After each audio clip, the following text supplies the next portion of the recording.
गुरुजी, ये जामुन तो बहुत ही मीठे हैं। हाँ, ये जादुई जामुन के पेड़ के जो है। जादुई जामुन का पेड़? वो क्या होता है गुरुजी? मैं बताता हूँ।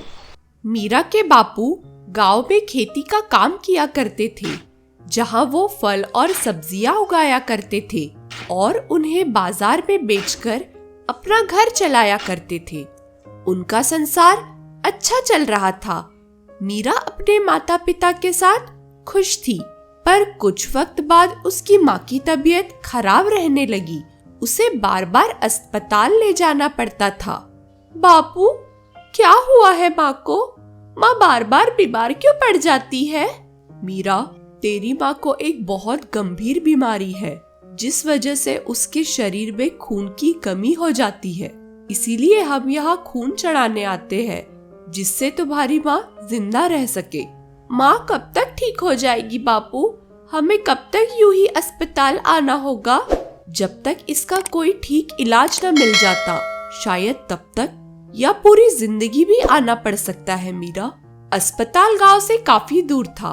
आने जाने में काफी समय लग जाता था। इसी वजह से मीरा के बापू अपनी खेती पर भी ध्यान नहीं दे पा रहे थे और फसल नहीं बेचने पर उन्हें पैसे भी नहीं मिल पा रहे थे।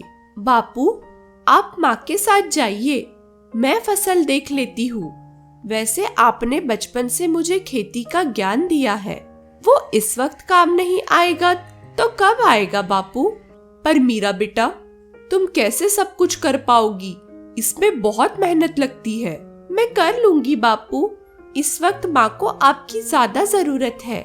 मुझे गर्व है तुम पर मीरा, और देखना, तुम्हारी मेहनत देखकर तो फरिश्ते भी तुम्हारी मदद करेंगे। मीरा ने अपनी बापू की जिम्मेदारियों को उठा लिया। वो पूरी मेहनत और कोशिश के साथ खेत में काम करने लगी। चाहे कड़ी धूप हो या पथरीली जमीन, वो बिना डरे और रुके काम कर रही थी। एक दिन उसने किसी के चीखने की आवाज सुनी। बचाओ, बचाओ, कोई है, मेरी मदद करो, ये बाघ मुझे खा जाएगा, बचाओ। अरे, ये तो बहुत बड़ा बाघ है। मैं इस लाल परी को कैसे बचाऊं इस खतरनाक बाघ से? ये तो मुझे ही खा जाएगा। तुम डरो नहीं लाल परी, मैं कुछ करती हूँ। मीरा ने आसपास देखा कि कहीं कुछ हो तो वो उसे जख्मी करके भगा सके। तभी उसे एक बड़ा सा पत्थर दिखा, पर वो वजन में काफी भारी था। पर मीरा ने हार नहीं मानी और जैसे तैसे करके उस पत्थर को बाघ की तरफ फेंक दिया। बाघ घबरा गया और पीछे लौट गया। मीरा ने जल्दी से लाल परी का हाथ थामा।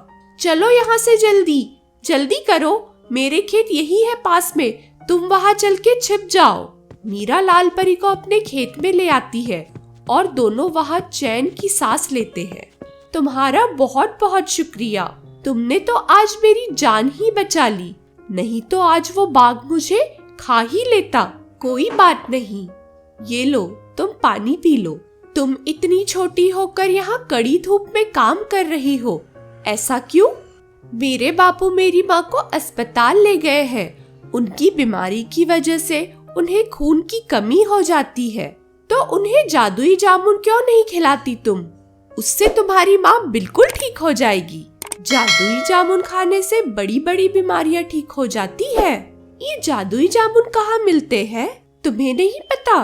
तुम्हारे खेत के पीछे एक जादुई जंगल है, वहाँ एक जादुई जामुन का पेड़ है। तुम वहाँ से जामुन तोड़कर अपनी माँ को खिला दो, वो बिल्कुल ठीक हो जाएगी। सच? हाँ, पर वहाँ पहुँचना बहुत कठिन है। कांटे, पत्थरों और कड़ी धूप में चलकर वो जामुन मिलते हैं। कोई बात नहीं, मैं कुछ भी करके वो जादुई जामुन ले आऊंगी। लाल परी के सुझाव पर मीरा वहाँ जादुई जंगल में चली जाती है। वहाँ कांटे, पत्थर और बहुत सारी मुश्किलों को पार करने के बाद उसे दूर से वो जादुई जामुन का पेड़ दिखता है।